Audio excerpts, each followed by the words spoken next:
안녕하세요. 저는 40대 초반의 남성입니다. 저는 얼마 전 이혼을 하게 되었어요. 제 인생에서는 없을 단어라 생각했는데 앞으로는 제 앞날의 꼬리표처럼 달고 다닐 말이 되어버렸네요.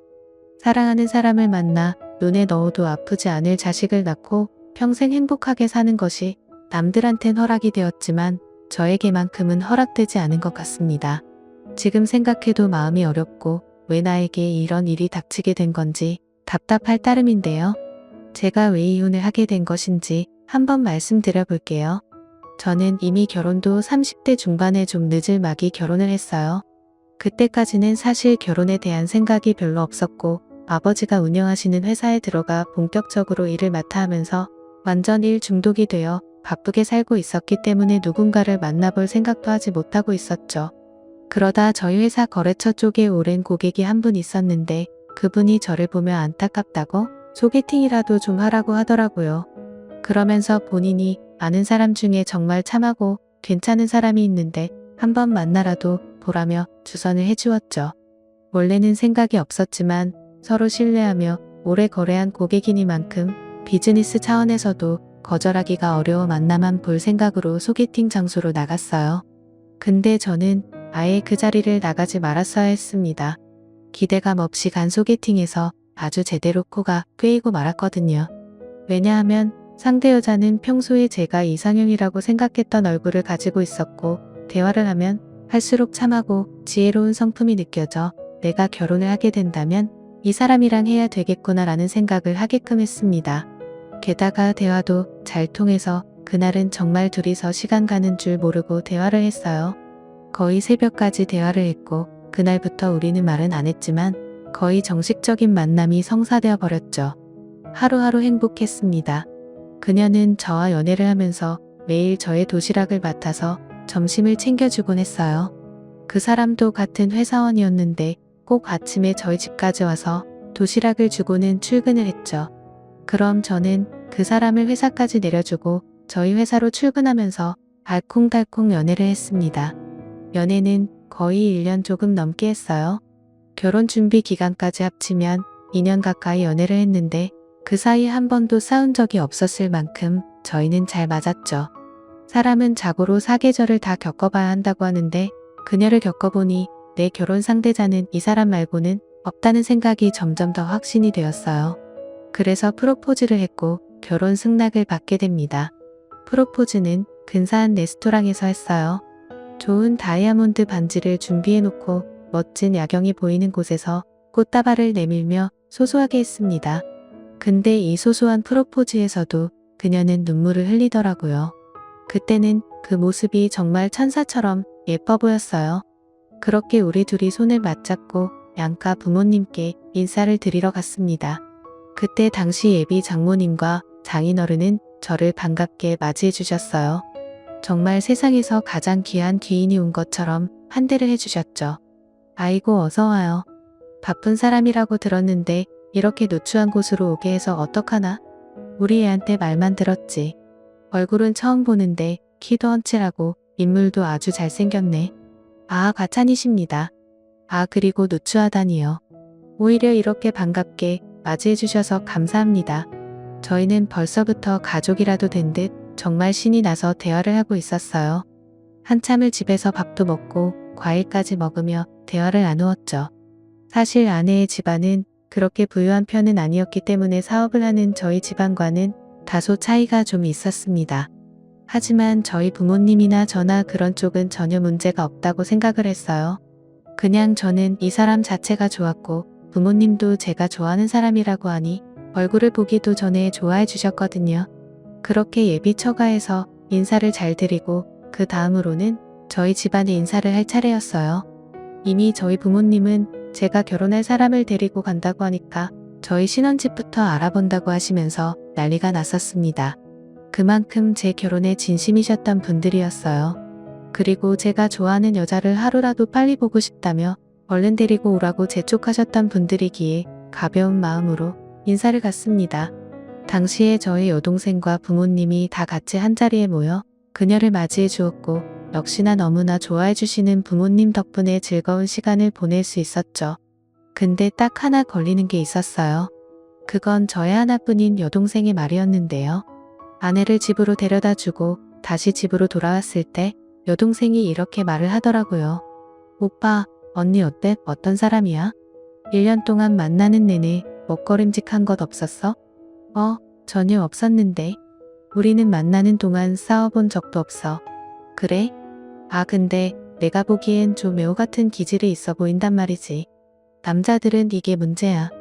왜 이렇게 여자들이 여우짓 하는 걸 못 볼까? 하여튼 이 언니도 살짝 고단수 같으니까 오빠 정신 똑바로 차리고 살아. 여우도 여우 나름이긴 한데 이 언니는 살짝 쎄한 데가 있어.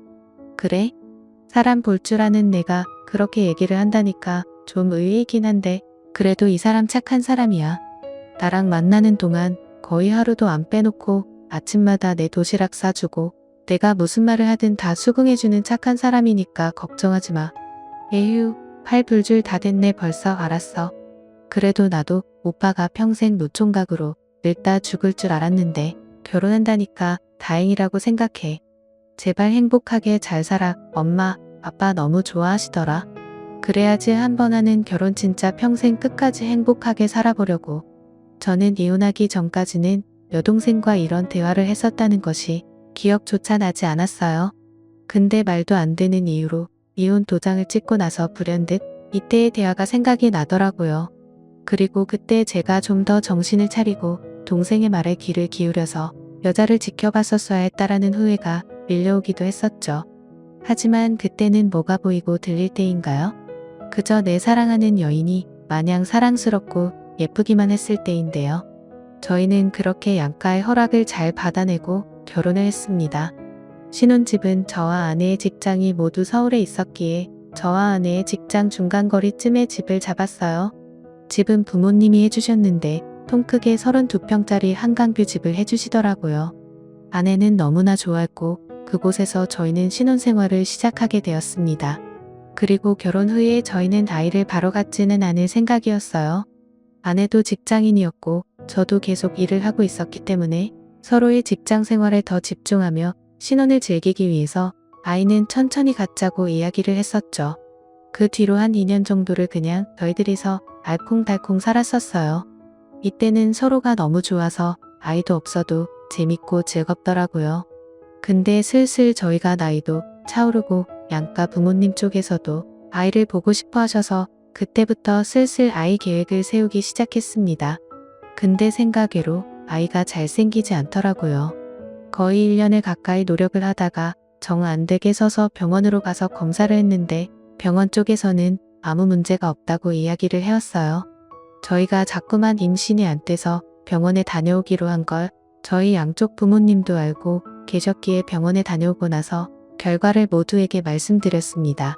처가 쪽에는 전화 통화를 해서 말씀드렸는데 저희 부모님은 마침 주말에 식사를 하러 집으로 오기로 한 상황이었기에 얼굴을 직접 뵙고 말씀을 드렸어요. 근데 저희 엄마가 아무래도 이상하다며 그 자리에서 이렇게 말을 하더라고요. 아니 병원에서는 아무 이상이 없다는데 임신이 안 되는 게 말이 돼. 아며느리 말고 너도 검사해봐야 하는 거 아니야? 네 쪽에 문제가 있는 거일 수도 있잖아. 안 그래도 나한테 문제가 있는 것일 수도 있을 것 같아서 그날 이후에 저만 따로 가서 검사해봤어요. 근데 아무 이상 없대요. 나도 지극히 정상이고 아내도 지극히 정상인데 병원에서도 정확한 원인을 모르겠다고 하더라고요. 말이 안 되잖아. 둘 다 문제가 없는데 왜 임신이 안 되냐고. 혹시 아가 너 혹시 몰래 뒤에 가서 피임하고 그러니? 그게 아니면 설명이 안 돼. 설명이 엄마는 저로서는 감히 상상하지도 못할 질문을 하셨어요. 근데 엄마 말을 들어보니 내신 그럴 수도 있겠다 싶어서 저도 궁금한 눈으로 아내를 쳐다봤죠. 그때 아내는 세상 억울하다는 표정으로 말을 했습니다. 어머니 절대 아니에요. 제가 피임을 왜 해요? 저도 어머니만큼이나 아이 보고 싶어 하는 사람이에요. 그러니까 산부인과까지 다녀왔죠. 저희가 더 노력해 볼게요. 임신이 뭐 덜컥 쉽게 되는 것도 아니고 누군가에게는 어려울 수 있는 거잖아요. 그러니까 조금만 더 기다려주세요. 단호하게 이야기하는 아내로 인해 저희는 조금 안심을 했습니다. 그래도 희망적인 게 병원에서는 아무 이상이 없다고 했으니 언젠가는 임신이 될 거라는 기대를 품을 수 있었어요. 근데 그 뒤로도 아이는 계속해서 생기지 않았어요. 그때부터는 저희 엄마의 닥달이 시작되었습니다. 저희가 생활하던 집은 회사 근처이기도 했지만 부모님이 사는 곳이랑도 멀지 않았기에 저희 엄마가 자주 오시곤 했었어요. 괜히 저희 엄마가 왔다 갔다 하면서 아내를 시집살이 시키는 것 같아 미안했는데 아내는 괜찮다며 저희 엄마가 오는 게 아무렇지도 않다고 말을 하더라고요. 그리고 사실 엄마가 아내에게 잔소리를 많이 하는 타입도 아니었고 오히려 저희 집에 올 때마다 맞벌이하는 우리 부부 고생한다며 청소를 해주시거나 식사거리도 만들어 놓고 가셨기 때문에 오히려 아내는 더 좋다고 말했었어요. 근데 어느 순간부터는 엄마가 아이 가지고 아내에게 조금씩 스트레스를 주는 것 같았어요. 한 번은 같이 집에 있는데 집에서 만든 반찬을 넣어주기 위해 오신 엄마가 아내에게 그러더군요. 얘, 넌 집에서 이렇게 있지만 말고 나가서 운동이라도 좀 해라. 애가 안 생기면 애가 생기게끔 노력이라도 해야 할 거 아니야. 남들은 임신한답시고 운동하고 영양제 먹으면서 관리하고 한다는데 너는 어째 그런 노력이 없어? 우리 집안 씨 말리려고 작정했니? 어머니 저도 영양제 먹고 있어요. 그리고 하루 종일 밖에서 일하다 들어와서 저도 겨우 주말에 쉬는 건데 제 마음대로 쉬지도 못하나요? 아이는 때 되면 알아서 생기겠죠. 뭐야? 야, 너 네가 나한테 직접 너도 애 갖고 싶다고 말했었어. 기억은 하니? 근데 아무 노력도 안 하면서 무슨 애가 생기겠니? 내 말이 틀렸어? 정안되면 인공수정이라도 하면 돼요. 제발 그만 좀 하세요. 아내는 저희 엄마의 막말에 반박을 하며 대들었어요. 솔직히 제 엄마지만 그동안 엄마가 집에 왔다 갔다 하면서 아내를 압박하는 말을 좀 하긴 했었기에 저도 몇 번 말린 적이 있었어요. 근데 그날만큼은 아내가 나서서 되들더라고요. 그때 저희 엄마는 거의 뒷목 잡고 쓰러지는 신용을 해가며 화를 내셨죠. 뭐야? 너 이제 아주 그냥 이 시애미가 우수인가 보다? 어따 대고 바락바락 되들긴 어른이 말을 하며 곱게 들을 것이지. 어머니가 억지를 부리니까 그렇죠. 그 운동 몇 번 한다고 안 생기는 애가 바로 생기겠어요? 제발 시덥잖은 소리 그만하시고 볼일 다 보셨으면 이만 돌아가 주세요. 아내는 점점 너무한다 싶을 만큼 엄마에게 대들었어요. 그래서 그날은 점점 더 싸움이 커질 것 같아 제가 중재를 했습니다.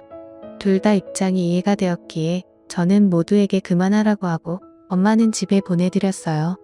하지만 아내하고는 임신에 대해 좀 더 대화를 해야겠다는 필요성을 느끼게 되었습니다.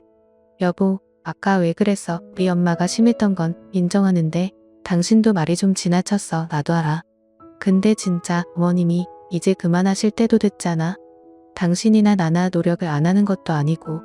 그래, 그것도 나 이해해. 내가 엄마한테도 모셔다 드리면서 더는 임신 압박은 하지 마시라고 했으니까 더는 말 안 꺼내실 거야. 그러니까 당신도 화 풀고 엄마랑 잘 지내. 알았지? 알았어. 아내는 저의 말에 수긍을 했고 그 뒤로는 두 고부가 잘 지내는 듯 싶었습니다. 그리고 아내는 저희 엄마와 싸운 뒤에 생각이 많아졌는지 며칠 뒤에 갑작스러운 말을 꺼내더라고요. 여보, 내가 생각을 해봤는데 아무래도 나 잠깐 휴직할까 싶어 이라면서 스트레스 받고 자꾸만 피곤하니까 내 몸이 더 축나고 해서 아이가 안 생기는 것 같단 말이야. 그래서 말인데 나 휴직 신청 좀 할까? 산부인과 소견서 써서 내면 질병휴직으로 될 수도 있을 것 같아서. 뭐 나야 상관없는데 당신 일 계속 하고 싶어 했잖아. 그래서 우리 아이 계획도 거의 2년 넘게 안 세웠던 거고. 근데 휴직은 괜찮겠어? 그동안 어느 정도 자리도 잡았고 이제는 내 커리어보다는 우리 아이가 더 소중해졌어. 그래서 이제는 좀 쉬고 집에서 몸 만들면서 임신 준비하는 게 더 좋을 것 같아. 그래, 알았어. 당신 생각이 그렇다면 그렇게 해도 돼. 난 아무 문제 없어. 아내는 갑작스럽게 일을 쉬겠다고 이야기를 해왔고 그때 당시에는 집에서 나가는 고정 비용도 거의 없었고 저 혼자 벌어서 살아도 충분했었기에 아내에게 쉬라고 했습니다. 근데 그때부터였던 것 같아요. 저희 결혼 생활에 지옥길이 열린 것은 아내는 그 다음 날 바로 병원으로 가서 소견서를 받아 제출했고 그대로 질병휴직에 들어갈 수가 있었어요. 그러고 나서 아내는 집에 머무르며 정말 임신 준비를 하는 듯 했죠. 처음에는 오히려 아내가 일을 안 나가니까 더 좋았어요. 둘 다 일을 하고 있을 때는 저녁에 밥 차려 먹는 게 힘들다 보니 시켜 먹거나 나가서 먹는 일이 잦았는데 아내가 집에 있으니까 저녁상도 차려놓고 정말 행복하더라고요. 그러면서 아내는 꾸준히 운동도 하고 취미생활도 즐기면서 나름 임신 준비를 즐겁게 나가는 것 같았습니다. 그때는 저도 아내를 보면서 뿌듯하고 일하는 게 더 힘이 나고 그랬어요. 하지만 그런 노력에도 불구하고 애는 잘 생기지 않더군요. 또 그렇게 반년을 보낸 것 같습니다. 근데 그래도 아이가 생기지 않자 아내는 점점 지쳤는지 사람이 조금씩 변해가고 있었어요. 원래 아내는 거의 집에서만 지내고 있었는데 어느 날부턴가 약속이 있다며 밖에 나가서는 저보다도 늦게 들어오는 날이 많아지기 시작했어요. 처음에는 이해해줬습니다. 일하던 사람이 집에만 있으려니까 힘들었을 테고 아내도 이제 여유를 즐기면서 친구를 만나면 놀 수 있다고 생각을 했거든요. 근데 점점 정도가 지나치기 시작했어요. 일주일에 거의 5번 이상은 나가서 놀다가 늦게 들어올 만큼 갑자기 생활이 바뀌기 시작했던 거죠. 그래서 한 번은 저도 좀 참을 수가 없어서 이야기를 했습니다. 여보, 요즘 너무 외출을 많이 하는 거 아니야? 아니, 외출하는 것까진 좋은데 그래도 집에는 일찍 들어와야지. 자기가 지금 혼자도 아니고 집에 남편이 내가 있는데 왜 이렇게 밖에만 있어? 나도 좀 답답해서 그래. 답답해서. 우리 애도 안 생기고 나는 더 노력한다고 하는데 그래도 안 되는 것 같으니까 스트레스를 더 받게 된단 말이야. 그럼 어떻게 풀어야지? 푸는 방법은 친구들 만나서 노는 것밖에 없는데 당신 그것도 이해를 못해줘. 아니, 나도 물론 이해는 하는데 근데 이건 좀 너무하잖아. 당신 집에 일찍 들어오는 날이 늦게 들어오는 날보다 손에 꼽을 정도로 적은 건 알아? 그건 인지하고 있는 거야? 자기가 무슨 애도 아니고 내가 꼭 집에서 맞이해줘야 하니? 갑자기 왜 이래? 갑자기가 아니잖아. 갑자기가. 나도 한두 번은 참았다고. 근데 정말 매번 이러는 건 나도 못 참아. 당신 애는 없어도 가정은 있는 사람이야. 어머나, 당신 그렇게 고지식한 사람이었니? 몰랐는데 진짜 꽉 막힌 인간이었구나. 내가 놀면 뭐 얼마나 놀았다고 빈정상하게. 나 진짜 서운해. 몰라, 나 오늘 나가서 친구 집에서 자고 들어올 거니까 그렇게 하라. 오늘 나 찾기만 해.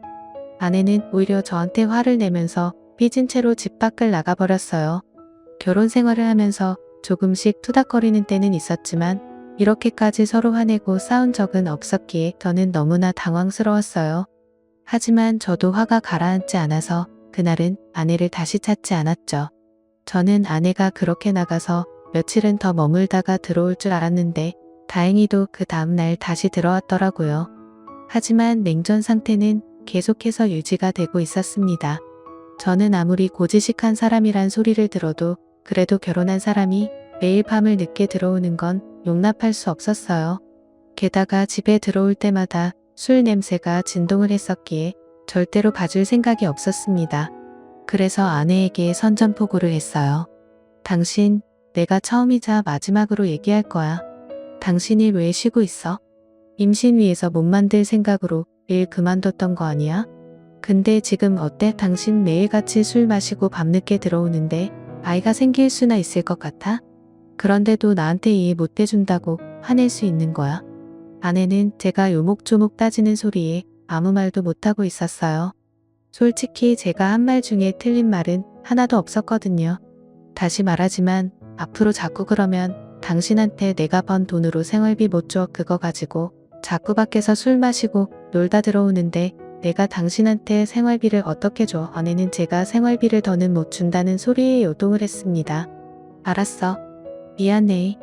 이제 외출 많이 안 할게. 근데 당신도 생각을 해봐. 나도 진짜 노력한다고 했는데 아이가 안 생기니까 얼마나 낙심이 생기니. 그러니까 내 입장도 좀 이해해줘. 이해 못하는 건 아니라고 했잖아. 근데 당신은 너무 나갔다고.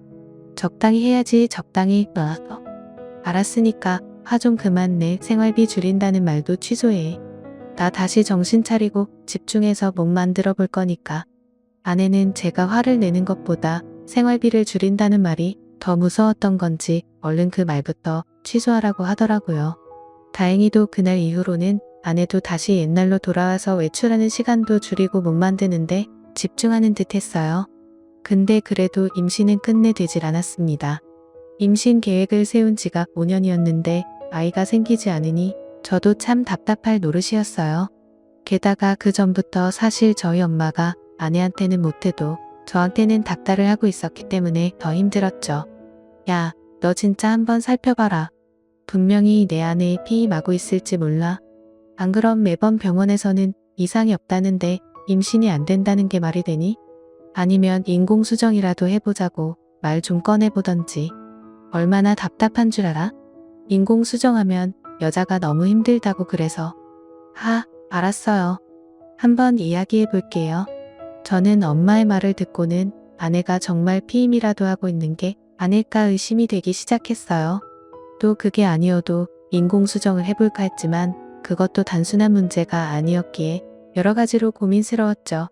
그리고 혹시 몰라 저희 안방이나 집 곳곳에 피임도구나 피임약이 있나 싶어서 찾아봤는데 찾지 못했어요.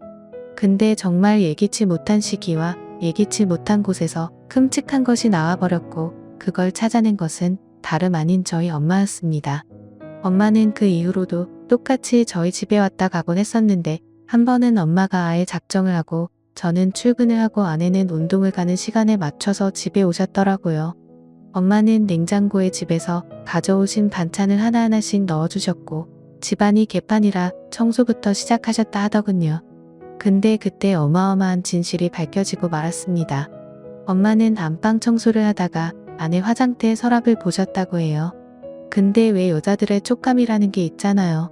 엄마는 조용히 서랍장 구석구석을 찾아봤는데 세상이나 글쎄 여자들이 먹는 피임약이 발견된 거였어요.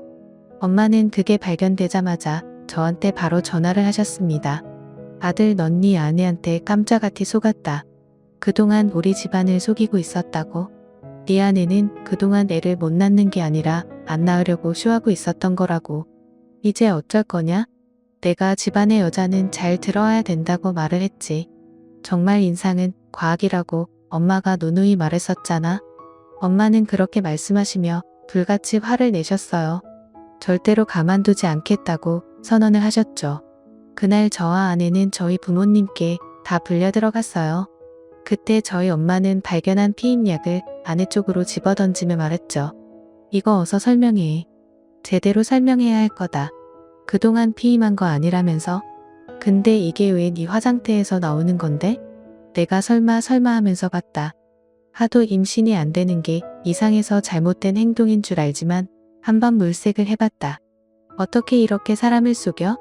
다 필요 없고 당장 니네 이혼해. 어머니 죄송해요. 정말 죄송합니다. 솔직히 무서워서 그랬어요. 무서워서. 임신이 너무 무서워서요. 그리고 애 때문에 이 일랑 시간을 낭비하고 싶지 않았어요. 어머님도 아시잖아요. 우리나라가 왜 출산율이 저조하겠어요? 시대가 바뀌었다고요. 꼭 애를 낳지 않아도 남편이랑 행복하게 살면 될 거라 생각을 했습니다. 근데 이제 와서 말씀드리지만 정말 마음의 준비만 다 하면 임신하려고 했어요. 그 피임약 얼마 전부터는 먹고 있지도 않았고요. 그러니까 부디 이해 좀 해주세요. 내가 그 말을 어떻게 믿어? 진짜예요.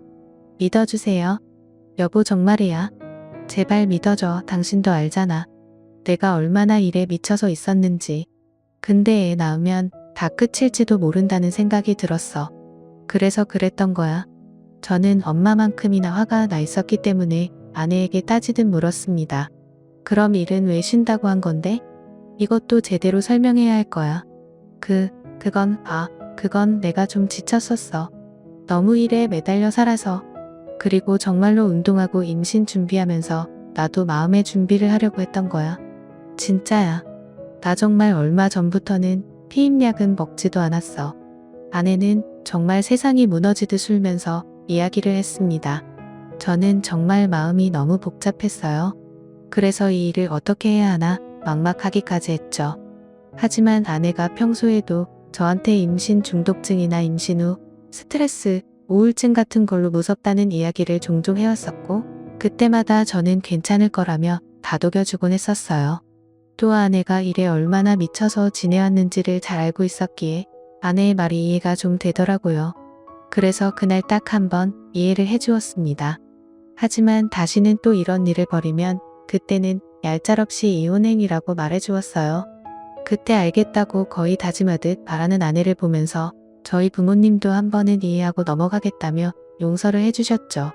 근데 그 뒤로 정말 아내는 피임약을 끊고 노력을 했는지 단 2달 만에 임신을 하게 되었습니다. 저는 놀라워서 바로 아내와 다시 산부인과를 갔고 거기에서 임신을 확인할 수 있었어요. 정말 그때의 감격은 어떤 말로도 표현하지 못할 거예요. 장장 7년 만에 생긴 아이였기 때문에 제 기쁨은 더더욱 컸습니다. 그 뒤로 양가 부모님께 말씀드렸더니 양쪽 부모님 모두 다 눈물까지 흘리면서 저희를 축하해 주었어요. 임신을 했다는 사실을 알게 되면서부터는 세상이 다 아름답게만 보였습니다. 그토록 바래왔던 아이였기에 저희 부부는 최선을 다해서 퇴교를 하고 아이를 맞을 준비를 하려고 했죠. 아내는 근데 입덧이 정말 심했어요. 아이가 까다로운 아인 건지 배 속에서부터 그렇게 뭘 받아들이질 않더라고요. 참 의아했던 게 저나 아내나 그렇게 음식도 가리는 편이 아니고 까다로운 성격이 아닌데 입덧을 심하게 하는 아내를 보면서 신기하기도 했습니다. 근데 아마도 그게 어쩌면 이 아이가 저에게 알려준 걸지도 모른다는 생각이 이제와 문득 드네요. 아내는 정말 몇 개월째 웬만한 음식은 손을 못 댔었어요. 그래서 아내가 먹고 싶다고 하는 음식이 있으면 무조건 대령을 해줘야만 했습니다. 그래야 겨우 먹을까 말까였거든요. 그러던 어느 날이었어요. 하필 밤중에 갑자기 듣도 보도 못한 동네 곱창집에 곱창이 먹고 싶다고 하는 거예요. 그래서 제가 의아해서 물어봤죠. 여보, 여긴 어떻게 아는 거야? 우리 데이트할 때도 한 번도 가본 적도 없는 동네인데. 아, 여기 내가 당신 만나기 전에 다니던 곳인데 완전 잊고 살았었거든. 근데 갑자기 먹고 싶네. 여기 배달도 안 하는 곳이라고 직접 가야 하는데 갔다 와줄 수 있겠어? 당연히 갔다 와야지. 당신 요즘 또 계속 잘 못 먹었잖아. 조금만 기다려. 내가 얼른 다녀올게. 저는 아내의 말에 의심할 것도 없이 그 말을 듣자마자 바로 곱창을 사러 나가고 있었어요. 그 동네는 저희 집과는 좀 거리가 있었기 때문에 차를 타고 꽤 나가야 했었어요. 그래서 한참을 운전을 하고 있을 때 워낙 밤이 늦은 시간이라 살짝 졸려올 참이었는데 벼랑간 제 잠을 홀딱 깰 만한 사건이 벌어지고 말았습니다. 저는 항상 연락을 잘 받아야 하는 사람이었기에 핸드폰을 항상 차량 거치대에 놓고 연락이 들어오면 바로바로 받곤 했었어요. 그날도 어김없이 차량 거치대에 핸드폰을 놓고 달리고 있는데 갑자기 의문의 문자가 하나 들어오는 거예요. 모르는 번호에게서 온 문자였고 저는 밤이 늦은 시간이긴 했지만 고객들과는 밤늦게도 소통을 하고 있었기에 우선은 잠도 깰 겸 그 문자를 봤습니다. 그리고 그 문자를 보자마자 저는 그대로 굳어버렸어요. 문자 내용은 이렇습니다. 당신 마누라 믿지 마. 당신 지금 속고 있는 거야. 완전히 속은 거라고. 지금 뱃속에 있는 애는 내 애가 아니야. 정신 똑바로 차려. 처음에는 그 문자를 무시했습니다. 좀 이상하긴 했지만 스팸 문자라고 생각을 했었거든요.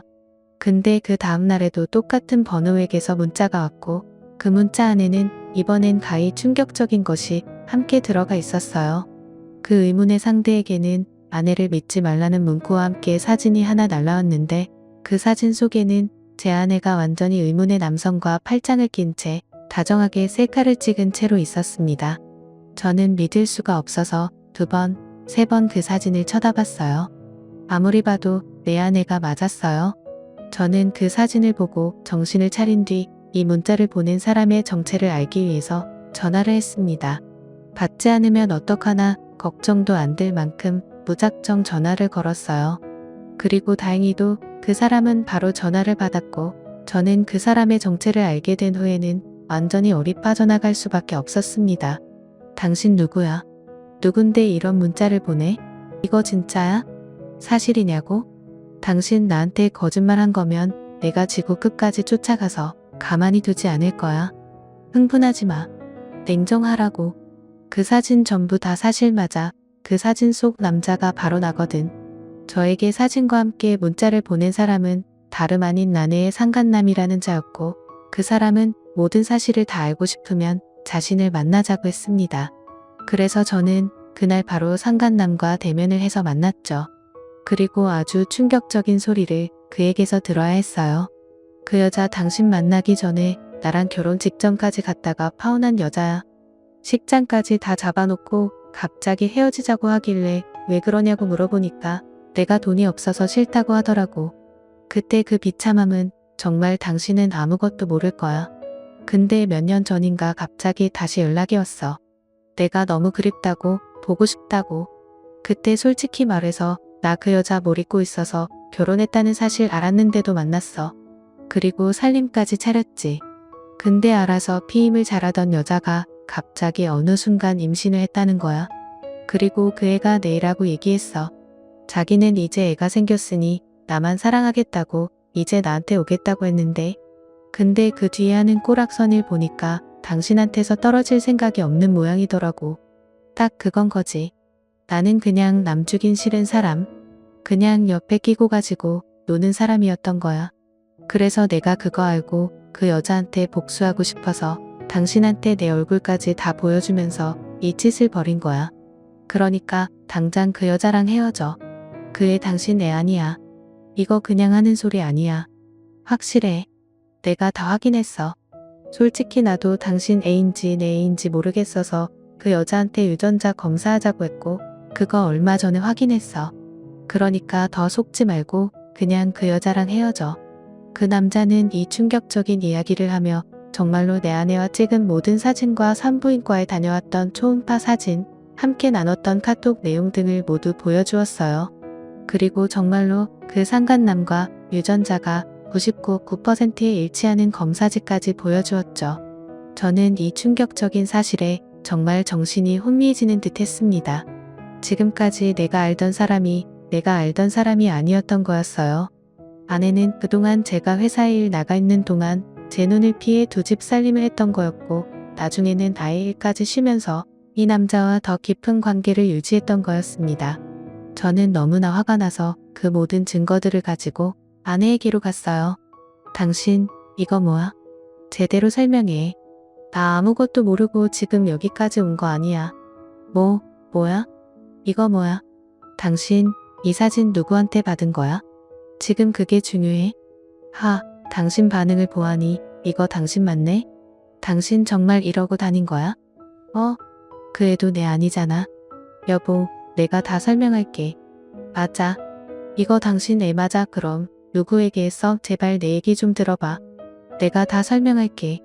아니, 설명은 필요 없어. 여기에 이렇게 확인이 다 돼 있는데 뭘 더 설명하겠다는 거야? 여보, 그건 있잖아. 이거 진짜 아니야. 다 오해라고. 그래? 다 필요 없고? 그럼 당장 나랑 다시 유전자 검사해. 아내는 머뭇거리면서도 더 이상 뒤로 물러날 길이 없다고 생각했는지 완전히 울며 겨자먹기로 유전자 검사를 해왔습니다. 그 뒤로 검사지를 가지고 왔고 결과는 정말 뻔하디 뻔한 결과였어요. 유전자는 역시나 일치하지 않았고 저는 그 검사지를 보자마자 갈기갈기 찢어버렸습니다. 그리고 그걸 들고 온 여자 앞에 던져버렸어요. 이 뻔뻔한 여자야. 당신이 어떻게 나한테 그럴 수가 있어? 당신이 어떻게? 다른 남자의 배 가지고 와서는 내 애인 척 행세하고 진짜 어떻게 그런 끔찍한 짓을 할 수가 있어? 미안해 여보, 정말 미안해. 근데 나 정말 당신 사랑해서 당신이랑 같이 살고 싶어서 그랬던 거야. 그 사람이랑은 이제 헤어질게. 다 정리할게. 그러니까 제발 나 버리지 마. 웃기지 마. 너 나 속인 내가 아주 톡톡히 치르게 될 거야. 두고 봐. 절대로 용서 못해. 저는 그 뒤로 곧바로 소송을 걸었어요. 저희 부모님과 처가에서도 이 모든 사실을 알고 나서는 완전히 뒤집어졌습니다. 특히나 저희 엄마가 정말 배신감에 짓눌려서 이 여자 머리채를 잡아 뜯었어요. 야, 이 나쁜 년, 이 정신 나간 여자야. 어디 속일 게 없어서 우릴 속여? 우리 애가 너한테 어떻게 했는데? 이거 피임약 처먹었을 때부터 알아봤어야 했어. 너 같은 거 정말 제대로 알아봤어야 했다고. 아이고, 내 아들 불쌍해서 어떡해. 내 아들 불쌍해서 어떡해. 너 절대로 용서 못해. 아죽하고 단단히 하는 게 좋을 거야. 절대로 너 이대로 그냥 이혼 못 시킨다. 그 죄값 톡톡히 치르게 할 거라고. 엄마는 그 여자의 머리카락이 빠지도록 자꾸 흔들어댔고 보다 못한 제 여동생이 엄마를 말리면서 상황이 마무리가 되었어요. 하지만 그때도 그 여자는 정신을 못 차리고 이렇게 말을 하더라고요. 더 때리세요. 저 더 때리시라고요. 화 풀릴 때까지 때리시고 제발 저 좀 받아주세요. 용서해 주세요. 다신 이런 일 없어요. 어머님, 아버님 제발 저 한 번만 봐주세요. 저 그동안 예뻐해 주셨잖아요. 정말 이 어머님, 아버님 손주로 잘 키울게요. 평생 제 몸 다 바치면서 살게요. 그러니까 제발 저 버리지 말아주세요. 이 기가 막힌 말을 하는 여자를 보면서 이번에는 엄마를 말리던 제 여동생이 참을 수 없었는지 이 여자의 멱살을 잡고는 집 밖으로 내쫓아 버리더라고요. 아내는 그 당시 유전자 검사지를 집으로 가지고 와서 저에게 보여주었는데 저는 그 유전자 검사가 나오자마자 바로 저희 부모님을 불러서 보여드렸어요. 그리고 그 난리를 피우면서도 아내가 헛소리를 하자 제 동생이 멱살을 잡아 끌고는 내쫓아버린 거였죠. 저는 그 유전자 검사지를 저희 부모님뿐만 아니라 그쪽 부모님께도 보내드렸습니다. 그분들은 서울 사시는 분들은 아니었기 때문에 바로 올라올 수가 없어서 사진으로 찍어 보내드렸는데 그걸 보시더니 곧바로 저희에게 오셔서 무릎을 꿇고 사죄를 하셨어요. 미안하다. 미안해. 우리가 자식을 잘못 키워서 이렇게 됐네. 우리 딸 절대로 용서하지 마. 절대 용서하지 마. 이렇게 말하는 전 장모장인 앞에서 저도 참 허탈한 눈물이 나오더군요. 저희 부모님은 말할 것도 없지만 그 여자네 부모님도 이 모든 사실을 알고 나서는 그 여자를 자식으로 인정할 수 없다며 완전히 인연을 끊은 듯 했어요. 그래서 소송하는 기간에도 단 한 번도 그 여자랑 같이 나타나는 적이 없었죠. 소송은 금방 끝이 났습니다. 완전히 당한 쪽은 제 쪽이었기에 저에게 모든 판결이 유리하게 났고 저는 그 여자와 상간남에게 위자료를 받는 것으로 하고 모든 이혼의 결론을 낼 수 있었어요. 근데 그렇게 이혼 판결이 나고 나서 그 여자가 저한테 뭐라고 한 줄 아시나요? 야, 내가 너 진짜로 좋아해서 결혼한 것 같니? 웃기지 마. 너같이 키 작고 못생긴 인간한테 왜 내가 시집을 가니? 다 네 돈 보고 좋아했던 거야. 앞으로도 네가 만나는 여자들마다 네 돈 보고 달려들걸? 왜냐면 넌 진짜 볼품없는 놈이거든. 내가 진짜 사랑했던 건 바로 이 남자였어. 이 말을 이렇게 표독스럽게 뱉어버리고 가는데 저는 정말 허무하고 허탈했습니다. 사람의 끝이 이렇게 안 좋게 끝날 수도 있다는 걸 저는 처음 알아서 너무나 큰 충격에 빠지고 말았어요. 그나마 다행인 건 그 여자가 위자료로 죗값을 톡톡히 치르게 된 것과 오히려 그 자식이 제 아이가 아니라는 것이라고 할 수 있겠네요. 만약에 그녀의 뱃속에 있던 아이가 저의 아이였다면 저는 지금보다 더 훨씬 괴로워하며 아이를 데리고 와 키웠을 것 같거든요. 하지만 그런 일이 벌어지지 않은 것에 대해 저는 정말 다행이라고 생각을 하고 있습니다. 여기서 하나 더 덧붙이자면 그 여자는 상간남에게도 버림받은 듯해요. 이혼하고 한참 뒤에 그 여자가 모르는 번호로 저한테 전화를 한 적이 있었는데 울면서 이렇게 말을 했거든요. 다 너 때문이야. 너 때문에 그 자식도 도망간 거라고. 돌려내. 내 남자 당장 돌려내라고. 아니다. 아니야 여보. 나 좀 다시 받아줘. 나랑 우리 애기 좀 받아줘. 우리 갈 데가 없어. 내가 정말 미안했어. 정말 미안해. 나 한 번만 용서해줘. 나 그 자식이랑도 이제 정말 끝났어. 계속 들어보니 그 상간남은 자신의 집안의 반대가 엄청 심했다고 해요. 형 가정을 파탄내고 가정 있는 여자가 임신을 해서 집안에 들어오는 게 집안의 수치라면서 말이죠.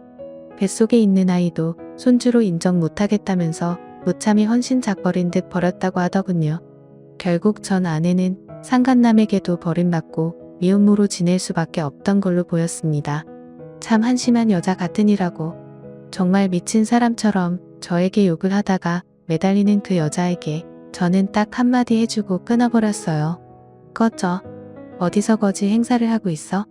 내 팔자 내가 꾼 거야. 알아? 그러게 처신 똑바로 하고 살았어야지. 어디 사람 배신한 데가 톡톡이 치르며 살아봐. 그리고 다신 나한테 전화하지 마. 그때는 이대로 안 끝날 테니까. 넌 하늘에서 천벌을 내린 거라고. 저는 이렇게 이야기를 해주고는 전화를 끊어버리고 그 뒤로는 핸드폰 번호도 아예 바꿔버렸습니다. 참으로 악하고 독한 여자였습니다. 그렇게 전 그 여자와의 악연을 끊을 수 있었고 일상으로 돌아올 수 있었습니다. 지금은 어디서 밥은 먹고 사는지 모르겠네요. 여러분, 인생이라는 게 뭘까요? 열길 물속은 알아도 사람 하나 속 모른다고 하죠. 저는 옆에 끼고 산 사람이라 모든 걸 다 알고 있다고 생각했는데 결과는 크나큰 배신감이었습니다. 당분간은 정말 누구도 믿지 못할 것 같아요. 부디 저의 충격과 상처가 하루 빨리 나을 수 있도록 응원해 주시고 기도해 주시기를 부탁드리겠습니다. 저의 사연을 끝까지 들어주셔서 감사합니다.